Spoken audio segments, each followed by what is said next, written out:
2026 T20 world cup గెలవబోతోంది. 2026 July లోపల ఇండియాకి పాకిస్తాన్కి మళ్ళీ యుద్ధం రాబోతోంది. జై శ్రీరామ్. 2022 నుంచి 2026 మార్చి వరకు మొత్తం 20 ప్రెడిక్షన్స్ అనేవి ప్రూవెన్ అయ్యాయి. అవన్నీ కింద డిస్క్రిప్షన్ లో ఇవ్వడం జరుగుతోంది. ఇది నిజమా కాదా అనుకుంటే కింద డిస్క్రిప్షన్ లో లింక్స్ ఓపెన్ చేసి చూడండి. నిజమైతేనే నా ఛానల్ ని సబ్స్క్రైబ్ చేసుకోండి. కుంభరాశికి అధిపతి శని. కుంభరాశిలో ధనిష్ట 3-4 పాదాలు, శతభిషం 4 పాదాలు, పూర్వభాద్ర 1, 2, 3 పాదాలు ఉంటాయి. ఈ నక్షత్రం వాళ్ళందరికీ నేను చెప్పే వార ఫలితాలు వర్తిస్తాయి. ఈ వారంలో కుంభరాశి వారికి 2 గ్రహాలు యోగిస్తున్నాయి. గురువు యోగిస్తున్నారు మరియు శుక్రుడు యోగిస్తున్నారు. 2 గ్రహాలు మాత్రమే యోగిస్తున్నాయి కాబట్టి మీరు బ్రాహ్మణుడికి నవధాన్యాలు దానం కింద ఇవ్వండి, మంచి ఫలితాలు ఉంటాయి. హనుమంతుడి గుడికి వెళ్ళండి, ఇంకా మంచి ఫలితాలు ఉంటాయి. ఏలినాటి శని నడుస్తోంది కాబట్టి ఇబ్బందులు పడతారు కాబట్టి హనుమంతుడి గుడికి వెళ్తే గనక ఏలినాటి శని నుంచి ఇబ్బందులు తగ్గించి మంచి ఫలితాలు ఇస్తారు హనుమంతుడు.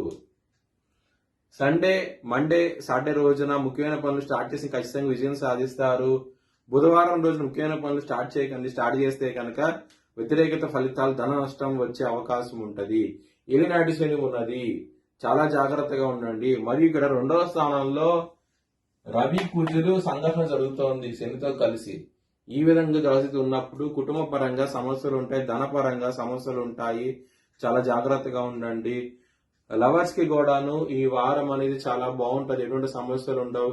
ఎందుకంటే ఇక్కడ గురువు గారు పంచమ స్థానంలో ఉన్నారు. పంచమాధిపతి అయిన బుధుడు మీకు లగ్నంలో ఉన్నారు కాబట్టి మీకు మంచి ఫలితాలు ఉంటాయి. లవర్స్ కి మాత్రం ఆరోగ్య పరంగా, శత్రువుల పరంగా విజయం సాధిస్తారు. ఆరోగ్య సమస్యలు కూడా తగ్గి మంచి ఫలితాలు ఉంటాయి. ఈ వారంలో అవుతాయి కనుక శత్రు భయం పోతుంది. చాలా సంతోషంగా అవుతే ఉంటారు ఈ వారం అనేది. బిజినెస్ పరంగా పెట్టుబడి మాత్రం ఎక్కువ పెట్టండి, మంచి లాభాలు చూస్తారు. మ్యారేజ్ పరంగా మాత్రం బ్యాడ్ టైం నడుస్తుంది. ఎందుకంటే గనక సప్తమాధిపతి అయిన సూర్యుడు శనితో కలిసి ఉండటం మూలంగానే సమస్యలు ఉంటాయి. చాలా జాగ్రత్తగా ఉండండి, ఇబ్బందులు పడే అవకాశం ఎక్కువగా ఉన్నది. వృత్తి పరంగా మాత్రం బ్యాడ్ టైం నడుస్తోంది. చాలా చాలా జాగ్రత్తగా ఉండండి. దశమాధిపతి అయిన కుజుడు శనితో కలిసి ఉండటం మూలంగానే ఇబ్బందులు అనేవి ఎక్కువగా ఉంటాయి. ఈ వారంలో చాలా చాలా జాగ్రత్త అంటూ ఎక్కువ తీసుకోండి. మీ భవిష్యత్ వివరాల కోసమై హెచ్చరిక జ్యోతిష్యాలను సంప్రదించండి. Please like, share and subscribe my channel.